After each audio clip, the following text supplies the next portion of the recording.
as for the rest is the part that we're going to do. So what is as for the rest? It is the last part of the manual for teachers, and it is in fact how you continue your journey. The same as the epilogue in the Course in Miracles workbook.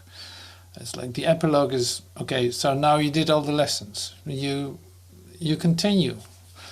And if words need to be said, they will be given. If words you need to receive information, it will be given.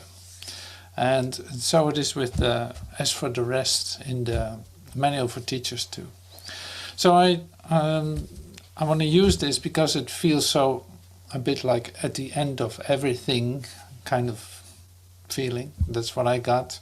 I don't know how that is for you, but they will fit perfectly in the assurance that this is not the end at all, of course, but also like how this continues is just totally beautiful.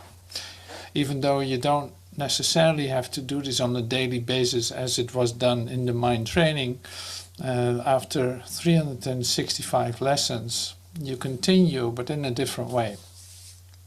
Now, I'm a very slow student. So I've been doing this for I don't know how long, but every year I start over again. I did this at least for 10 years, maybe longer. So in the last year, last year 2021, just as this year, I used it to post every day a lesson, to send it out to everyone who wanted to receive it, to make a post of it on Instagram, to do this or that, all kinds of things with that. Just to, I know from my own experience how helpful this was for me and is for me. And anyway, I can extend that to anyone. And that's why we're here too. Like this part of that too. The manual for teachers is like absolutely, totally valuable in your awakening. I don't know how people could do it without. It's like that. I had no idea, because it's so full of instruction. It's so full of very specific points of attention that things you need to face in order to see what's going on, in fact. And at least for me that was necessary. But like I said, I was a slow student, I guess. I took time. It took a lot of time. And still it's taking place. It's not that it's done or anything.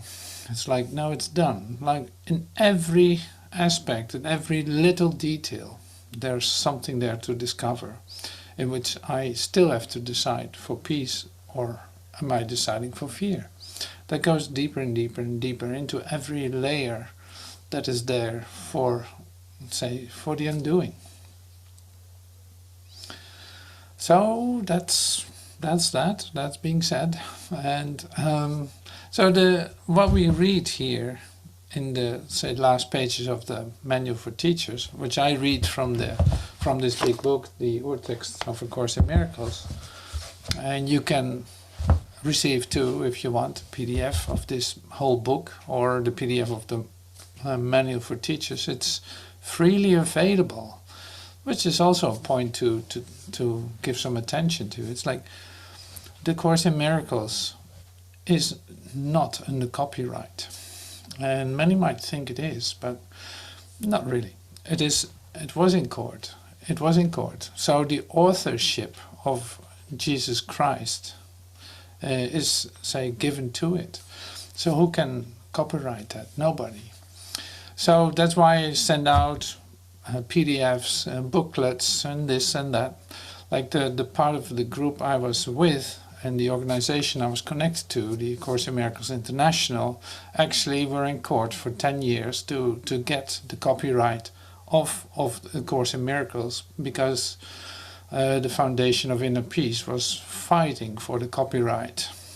Why, I don't know. So they still have a version that is copyrighted, which is great. But this version here is from the Miracles in Action Press, which I cannot locate. I can't find them.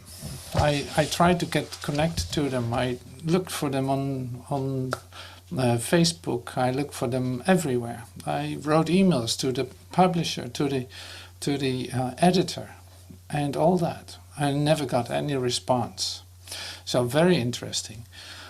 And they give away the PDF for free. So I guess that is also copyright free. So you're welcome to receive one. I can send it to you. Just that you know how this all works out. Like how this, it is not just like that it was copyright free. It was a court case of 10 years or something. Like unbelievable. And when you read it, when you read the Course in Miracles, the urtext, you literally hear Jesus talk. Like he's speaking in the first person, explaining things, how they got into the Bible, but what he actually meant when it was said. If you see, and you will see this too in the for the rest part of the manual for teachers, this is not a human mind giving this to you. Like what is being said, the way it's expressed, it is so exact and so precise and so not of this world. Like no human being could ever write that. Sorry. Even the best writers. Like, if it's divinely inspired, sure. But it is more like here directly from out of time, it is literally received, written down, boom, there it is. A process of 8 years. Putting down every page, every word, exactly how it should be. Having all kinds of special notifications, like no, this word needs actually to go on that page, like very specific instructions. And that's why I love to use this. So with the Foundation of Inner Peace version, a lot was edited, taken out, changed, and put in different giving it different titles, all kinds of stuff that human beings do. And here that's not so. So that's what I love about it. It's like, okay, this is how it came down, well, this is how I like it. I don't need any kind of interference with that. So that's that. I don't know, I had to say this. So reading the Dutch version in 2000, when I just got in touch with Course in Miracles, there was something really interesting too, because the way it was translated, I thought like, well, this is not the original. I can feel that. You could literally hear that. So there was also a human interference. And human interference in this matter is immediately, say, disturbance of the frequency that you're used to, the purity of that frequency. So no worries then with this. So what I'm sharing here on the chapter part, or the section S for the rest, is directly written down from the manuscripts, put into this book. No editing done. So that is one thing. Let me see. I was shaking the book around, so I lost my section. So this ends with a beautiful prayer, which is really beautiful. So we will use that later on. But now first, I will read the paragraph and see where we end up.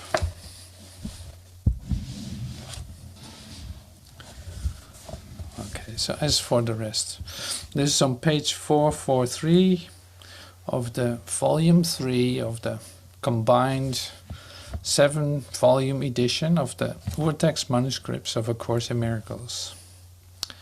That title is too long, but anyway. As for the rest, this manual for teachers is not intended to answer all questions which both teacher and pupil may raise. In fact, it covers only a few of the more obvious ones, like what is the role of healing, what is the role of words in healing, how to avoid difficulty in spiritual healing, characteristics of God's teachers. Yeah, all these basic chapters are being used. Yeah. In fact, it only covers a few of the more obvious questions. In terms of a brief summary of some of the major concepts, that was the word I was looking for, major concepts in the text and workbook. It is not a substitute for the textbook or workbook. No, not at all. It is not a substitute for either, but merely a supplement. So it's a supplementary to the rest. While it is called a manual for teachers, it must be remembered that only time divides teacher and pupil. So this is really important. So while it is called a manual for teachers, it must be remembered that only time divides teacher and pupil. So that the difference is temporary by definition. It's a temporary difference. It's like if you read what this says, you accept it and actually start to demonstrate this. It might be that you say your progress in this is going so fast, and that there's no difference between the teacher and the pupil. So it's like that is in fact why I love to bring this in. It's like, no, don't hang on to your idea of being a student. See, here it says it even. It's like, don't look at me for your salvation. Well, that's happening in you. And you will have to allow that. I cannot do that for you. Nobody can. So that's why this individual responsibility is really way high up. And it asks for your recognition that you pick it up and run with it, so to speak. Yeah, so that's important. And that's why the Manual for Teachers is something you can start reading in from day one. It's not that you have to wait until you get the credentials of being a teacher or something. None of that matters. In some cases, it may be helpful for the pupil to read the manual first. Others might do better to begin with the workbook. Still others may need to start at the more abstract level of the text. Yeah, we read this before. So for whom which is for whom is the question. Which is for whom? Who would profit more from prayers alone? Who needs but a smile, yet being as yet unready for more? Like, what is it actually that anyone needs for his awakening? Like, this is a really good question. Like, what is it that you need for your spiritual awakening? Nobody can say that for you, and you have to be careful if you think, well, this is the best for you, you might question that immediately, because there's something else going on that you can't skip, and this is really important. So you don't know anything what is the best for anyone. That's why you will have to ask for it. It's like, you have perfect guidance in this, but ask it, and then you receive it. So don't think that you already know what anyone needs for anything. You don't know, which is really something else. That theme comes back in this part of the book too. Who needs but a smile, being as yet unready for more? No one should attempt to answer these questions alone. Surely no teacher of God has come this far without realizing that.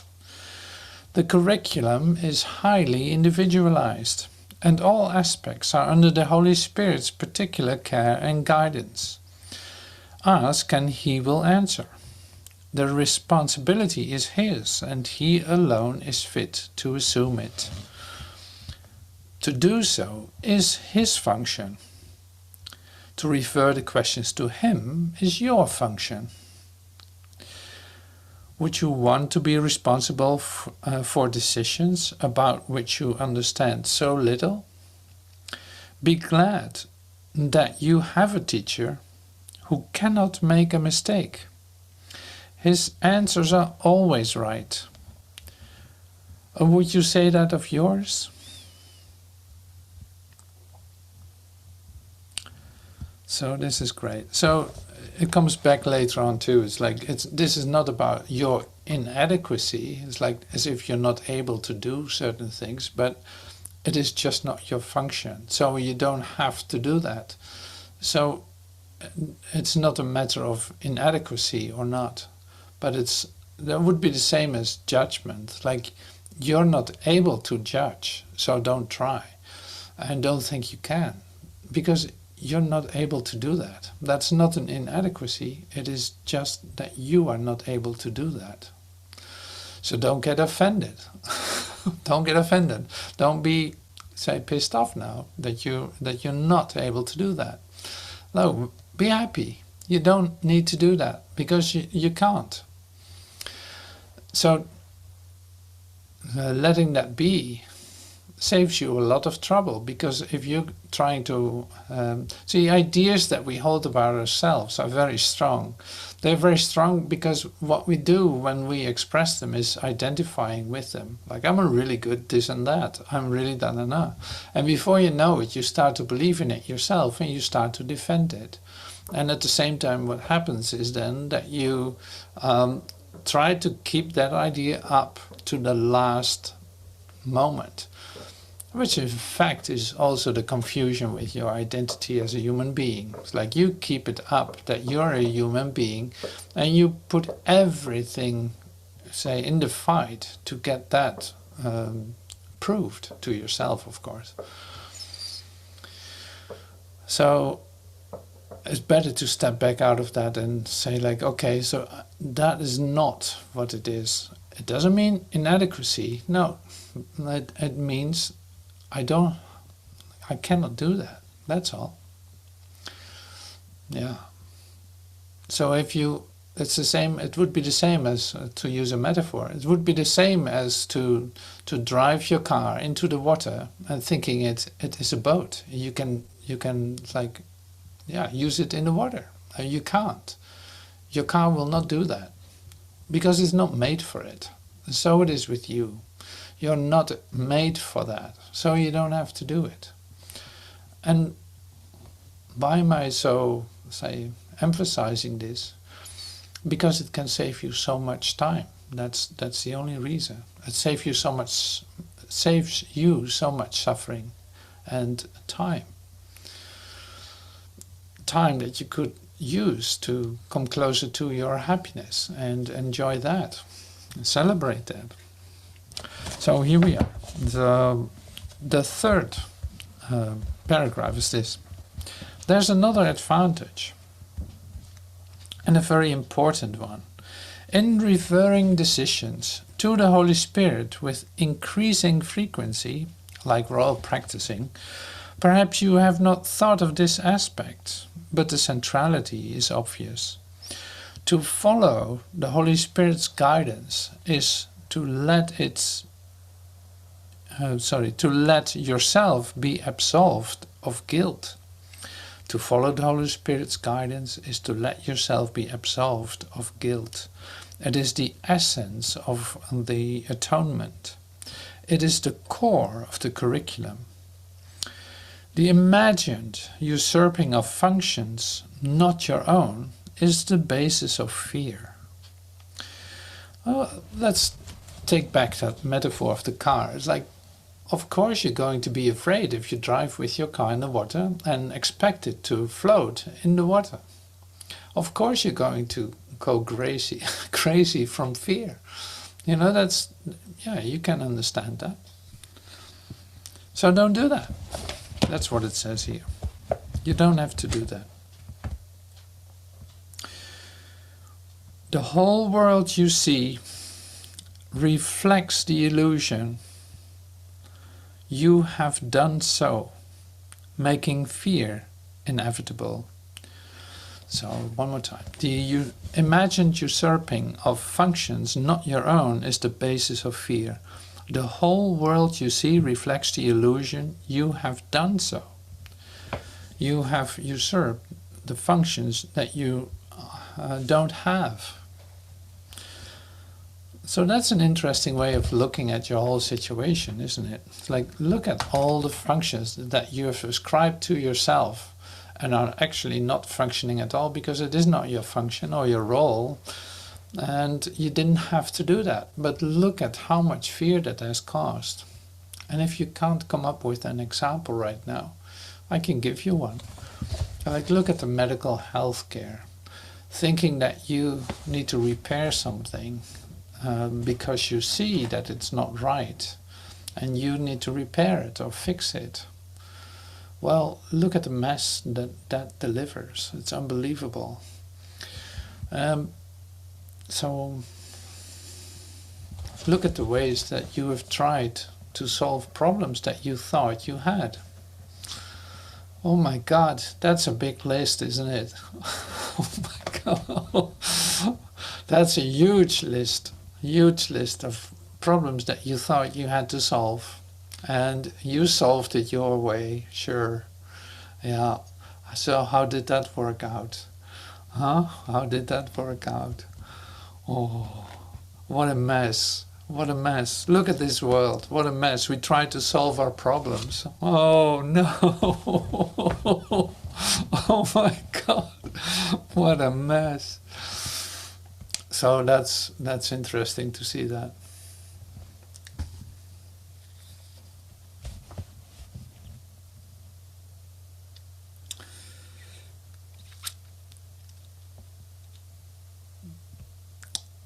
That's great.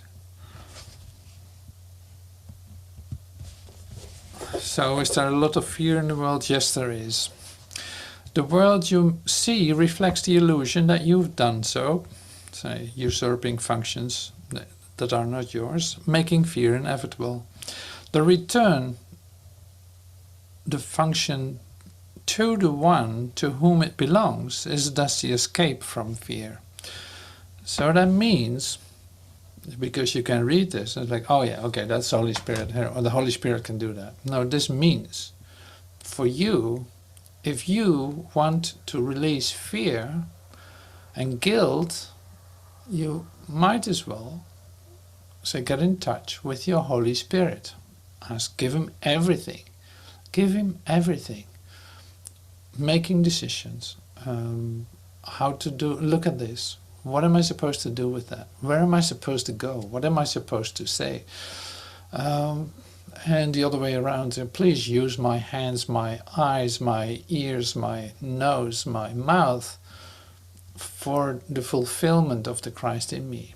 Show me what that means. Show me how to do this.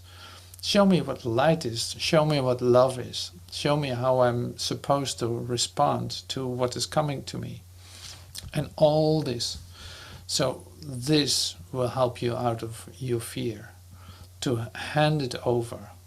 And another part of handing it over is then that you're not like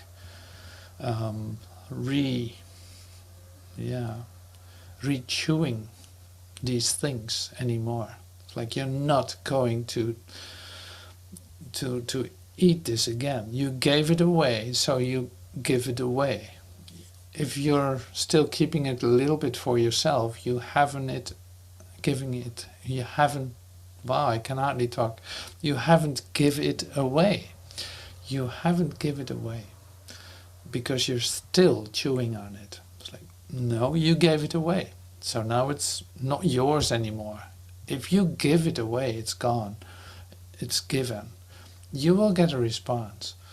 But you're not the one that's going to try not to deal with it, or trying a little bit to deal with it, or thinking about what might still be a good option. Like, no, you give it away. If you want to stay free, fear, guilt-free, that's the way to do it. Like, there's no in-between whatsoever. This is a lot with the total ideas of Holy Spirit, of love, forgiveness. Like, you cannot forgive a little bit. It is either total or you don't do it at all. And as human beings, you don't like that idea that much because you like to make a deal, like a compromise, or like, well, a little bit of this and a little bit of that, it should be all right. Then you say yes to yourself. In the meantime, nothing changed, and you wonder why you're stuck. So, like, this is a very short circle way of saying it, but yeah, that can happen. So now this is total. It's the same with this. You give it to the Holy Spirit. That means that you don't hold it for yourself and try to solve it yourself a little bit, maybe. Oh, this is good to know too. So do not then think that following the Holy Spirit's guidance is necessarily... Wow. Do not then think that following the Holy Spirit's guidance is necessary merely because of your own inadequacies. It is not the reason. The reason is that it is a way out of hell. For you. For you. When you read this, you can do this. Like, to return the function to the one to whom it belongs is thus escape from fear. And it is this that lets the memory of love return to you. The memory of love return to you. Do not then think that following the Holy Spirit's guidance is necessary merely because of your own inadequacies. No, it is the way out of hell for you. Here again is the paradox often referred to in the Course.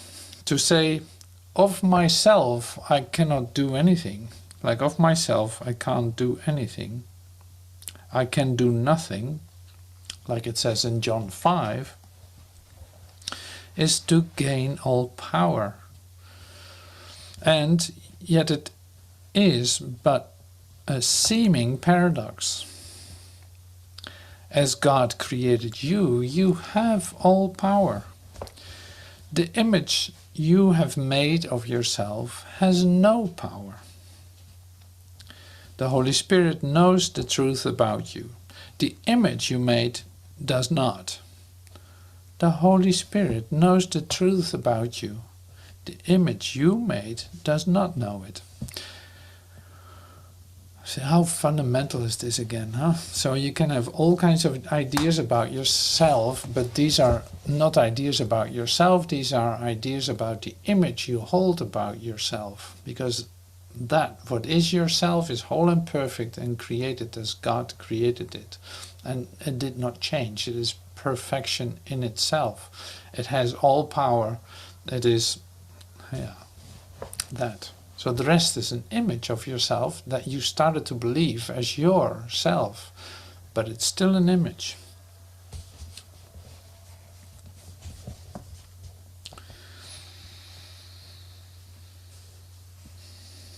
The image you made does not exist. Yet, despite its obvious and complete ignorance, this image assumes it knows all things because you have given that to believe it.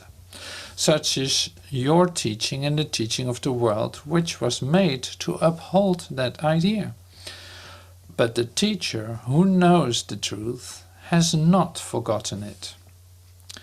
And that's a teacher with a capital T. His decisions bring benefit to all, being wholly devoid of attack, and therefore incapable of arousing guilt. His decisions bring benefit to all. His decisions bring benefit to all.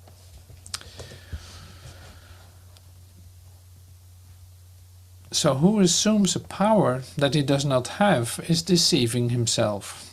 Yet to accept the power given him by God is but to acknowledge his Creator and accept his gifts. And his gifts have no limit. To ask the Holy Spirit to decide for you is merely to accept your true inheritance. Wow, that's so great. To accept the Holy Spirit. To ask the Holy Spirit to decide for you is merely to accept your true inheritance. Does this mean that you cannot say anything without consulting him? No, indeed. That would be hardly practical. Okay, so now we're getting to the application of the idea. The application that, no, you don't need to consult with him about every little aspect. No, that's not necessary either. But what then, you ask? Well, we get an answer to that.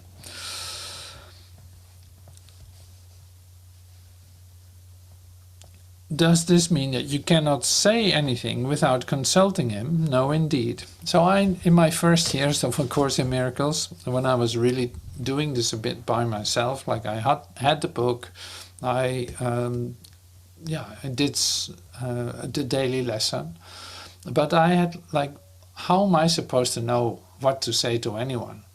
So I just shut up. I'm just shutting my mouth for some real time. Like I did this for a long time, that I hardly said anything to anyone, just because of the idea like my thoughts are meaningless. They're totally meaningless. I have no idea what to say to anyone. So that was a bit like fooling myself too. It worked for me to get to this point, but if I had read this, what I'm sharing with you now, that would have saved me some, say, inconvenient moments. So it's like, it does not mean that you're not going to say anything. No. And it's also not going to mean that you have to, say, check up with the Holy Spirit for every step you take or every word you say. No, that's not it either. So there's something else. Oops. I will share that with you.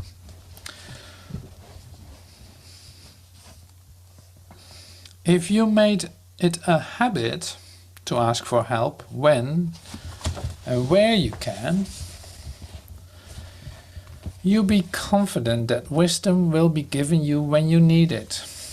Prepare for this each morning. Each morning, remember God when you can. Throughout the day, remember God. Ask the Holy Spirit's help when it is feasible to do so, and thank Him for His guidance at night. And your confidence will be well founded indeed. So this is really practical in a certain sense. So you start to come in tune with the Holy Spirit, asking when you can for help. Like, what am I supposed to do this? Or you just say God or Spirit, how to respond to this. So remember God when you can throughout the day. Ask the Holy Spirit. Wait a minute, but remembering God, how are we doing that? Like, how do you remember God? You go within, you close your eyes for just a moment, or maybe not even close your eyes. So it's like you sit still, you let everything drop for a moment, like, all right, whatever I was into, I'm letting it go for now. Well, let's see. And then suddenly your mind opens up again, and you feel, oh yeah, this is great. I can continue from here. Like your peace of mind returned back to you. Oh yeah, okay. So He understands the requests of your heart. So there was another part. Never forget that the Holy Spirit does not depend on your words. He understands the requests of your heart and answers them. Does this mean then, while attack remains attractive to you, He will respond with evil? Hardly. For God has given Him the power to translate your prayers of the heart into His language. He understands that an attack is asking for help, a call for help, and He responds with help accordingly. God would be cruel if He let your words replace His own.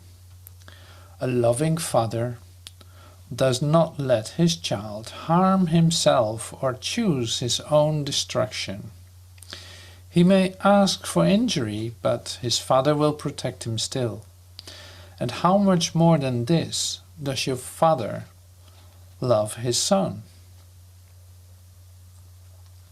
So this is only, say, touching the surface of that. And this is interesting. So the there's also a practical part in your behavior. It's like, okay, so I ask for help and I listen as well as I can. See the requests that you do. It is not that you have to sit for that. It's not that you first have to sit down in order to ask for help. But when you take time for your request and feel it yourself, what you're asking, even though you might not exactly know what it is, then it is more in your consciousness that you can consciously ask for help. It is not necessary, but it is a way to do it. You know what I mean? It's like I can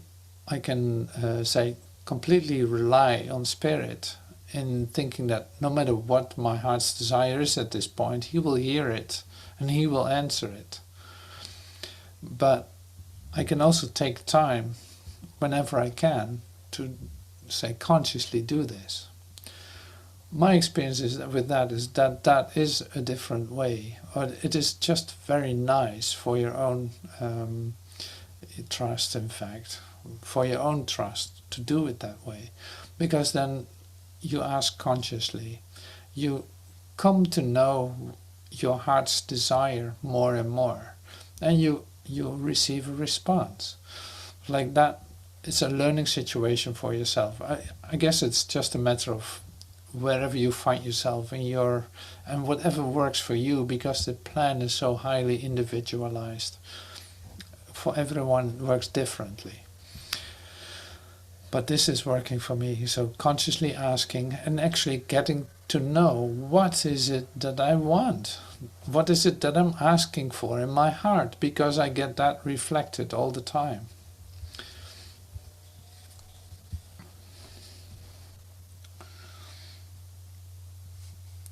God would be cruel if He let your words replace His own. A loving father does not let his child harm himself or choose his own destruction. He may ask for injury, but his father will protect him still. And how much more than this does your father love his son? Remember, you are his completion and his love. This is great to remember. It's like, oh yeah, I'm his completion and I'm his love. Remember, your weakness is his strength. But do not read this hastily or wrongly. If his strength is in you, what you perceive as your weakness is just an illusion. So don't read this hastily. Don't miss this here. Your weakness is his strength. But don't read this wrongly. This is also in Romans 8. I see the biblical reflection of the biblical reference. In Romans 8 it says this: likewise the Spirit also helps in our weaknesses, for we do not know what we should pray for as we ought, but the Spirit Himself makes intercessions for us with groanings which cannot be uttered. So here it is translated, so to speak, in this then. Remember, your weakness is His strength. But do not read this hastily or wrongly. If His strength is in you, what you perceive as your weakness is but illusion. It is not something. The weakness that you perceive is an illusion. And He has given you the means to prove it. Ask all things of His teacher, and all things are given you. You. Not in the future, but immediately. Now. God does not wait, for waiting implies time, and He is timeless. Forget you foolish images. Your sense of frailty and your fear of harm, your dreams of danger and selected wrongs, God knows but His Son. And as He was created, so He is. In confidence, I place you in his hands, and I give thanks for you that this is so. I place you in his hands, and I give thanks for you that this is so.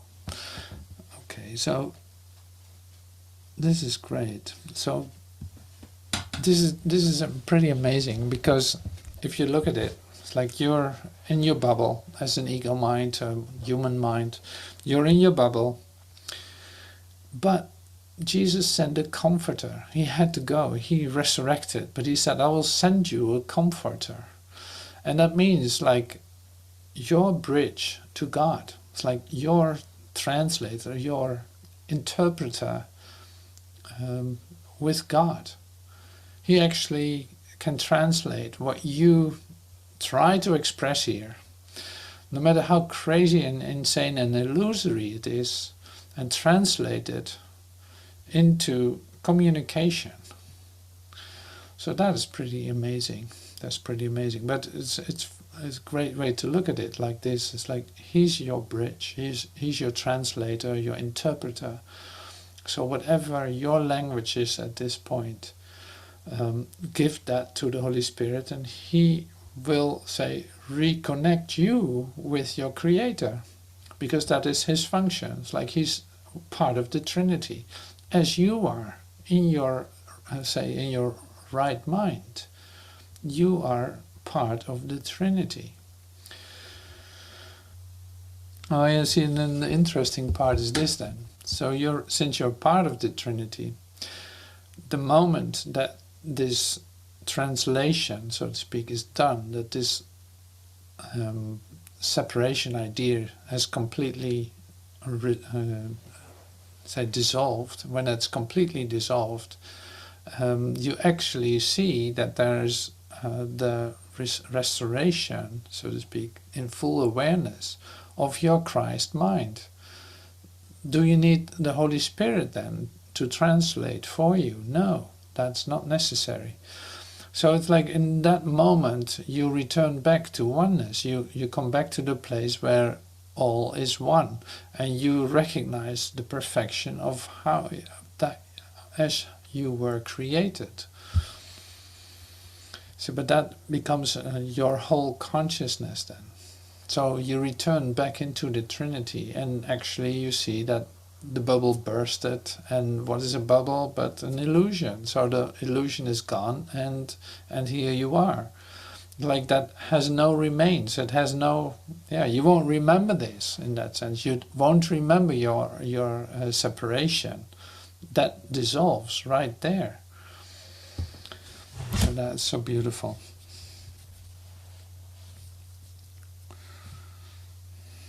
And if you see it just in a little bit of a different perspective, then it's really pretty amazing.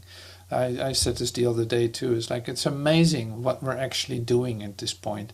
Like we make this journey, but it's one end. It's almost like a dead end road, where you will say in the end, be transformed into what you always were.